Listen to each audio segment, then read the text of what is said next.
Hello, I'm Eva. I thought today we'd look at this Covergirl foundation because I have not used a Covergirl foundation in a very long time. My Sephora shade was getting a little dark for me and I didn't feel like buying another bottle because why when I can try something new? The price difference is like $10 between these bottles, I'll point out. This one's got like 10 bucks on this one. So I'm curious to see the difference. As you guys know, I like to try around with other products. Like I did try the NYX Total Control. Was not a fan of it. I didn't like the formula, I didn't like the coverage. That's okay, like I tried it. I do like the Smashbox foundations, but they are very pricey. Like they sit in the like $55, $65 range for a, what I'd call pretty small bottle. So it's just not worth it to me to spend that much for a product that's only gonna last so long. Which is why I tend to sit at the $25 to, well, $25 mark because you use a lot of foundation, or I use a lot of foundation because I got hella red skin all the time. And if you're like, Eva, why are you so oily? I just moisturize the bejesus out of my face. That's why I'm so oily. We're gonna try this girl out. She is an Ivory 905 because it's winter and I'm pale. Okay. There it is. It's way darker than I thought Ivory would be. I didn't get to try it out because it's a drugstore and you don't always get to try things. Oh, I don't think this is Ivory. It's so dark. I would not call this Ivory. I also wouldn't call that coverage. Jesus. Okay, you saw how much was on my hand. It's gone now and it's done this part of my face. That's not a good sign to me. And it's not high coverage. Now I realize that not everyone loves like super heavy coverage, but I do because I'm hella red all the time.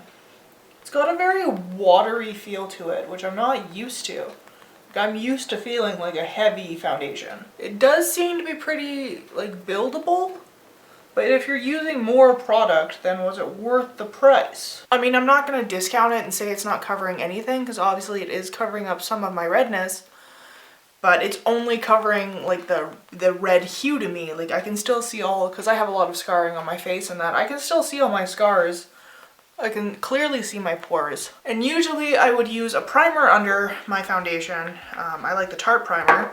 Yes, I realize Tarte is a problematic brand, but they do make a good primer, I'm sorry. But when I'm testing out new products, I don't like using primers and stuff like that because I want to see the value of the product. Alright, if I'm just looking at this here, I have a scar in my eyebrow that is very visible with this foundation on. It wants to move a lot on my skin and that concerns me. Oh, and it is hella creasing up on me. Okay, we're gonna use a powder on this.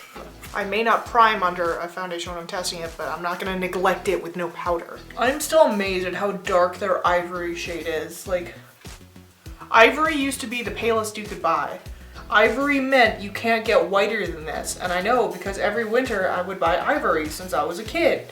Because I get hella pale, I live in Canada. Like our summer only lasts like 3 months, the rest of the year is winter. Okay, my translucent powder that normally lightens up foundations seems like it's darkening this one. The first thing, just after applying this, looking at it, is that they marketed wrong with their shade number here. This is not an Ivory. An Ivory is very, very pale. Now I trusted the name over the color I saw in the bottle, though this was, I think, the lightest that they had in this line.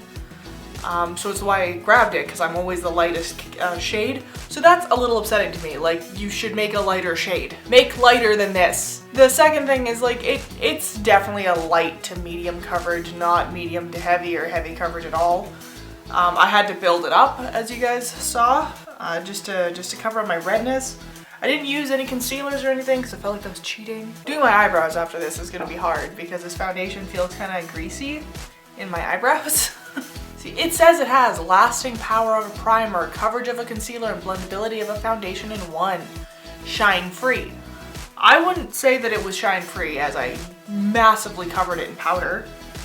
Just to get it to kind of settle down in my skin a little. I'm a little confused as to why it turned orange around my eyes. Like what happened to make it orange around my eyes? That doesn't make sense to me. I don't understand. As for skin feel, I'm not itching up a storm yet, so I imagine there's no terrible things in this. I'm going to finish on my face and then we're gonna go to the movie and then I'll check back in with you guys for how it wore during the day. All right, we're back from our date night.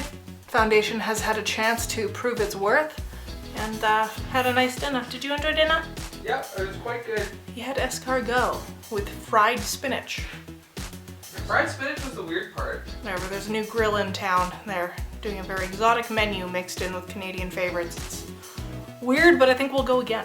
Oh yeah. The first thing I can say about this foundation is when I went to blend my shadows onto it directly after application, it was having none of that. You could not agitate it, which means you can't put the foundation on your eyelids and then put on eyeshadow, and you understand the problem here. Like, you need to be able to layer. So I did have that problem with the eyelids because there is obviously a lot of blending that went in. My cheeks, I threw a little bit of highlight and blush on, and I didn't have that issue with like moving around the product so much. It definitely did settle in under my eyes a little and crease under my eyes a little. I can't fault the makeup for that entirely because I got crow's feet. I'm not 18 anymore. I have crow's feet. There is a little bit of flakiness to it that I can see here. I don't know, I'd say for a $15 foundation, like, go for it. Just don't believe their packaging. Just remember that ivory does not mean sand. What would I give you out of 10? Price included, I'd give it an 8. Price not included, it'd probably get a 7. Gonna be honest with you. Honey, did you think my skin looked nice? Yep. Real nice. You'll say that no matter what I do. That is a supportive man right there. Alrighty, well that's my score. 8 or 7 depending on whether we're including the fact that it is very inexpensive. All in all, is it the worst? No. Would I want to wear it for 16 hours a day? Absolutely not. It wouldn't last that long. Like, for the amount of creasing and flaking I'm getting after 4.5, 5 hours, it's definitely not a long wear formula. But if you're gonna throw it on because you don't want to throw on the expensive stuff, it's for you. 100% for you. I just wouldn't expect it to last all day because as much as it says Outlast all day, it ain't gonna. Anyways, I'm Eva. If you guys like this video, please hit like, comment down below, and hit subscribe so I can see you guys next time.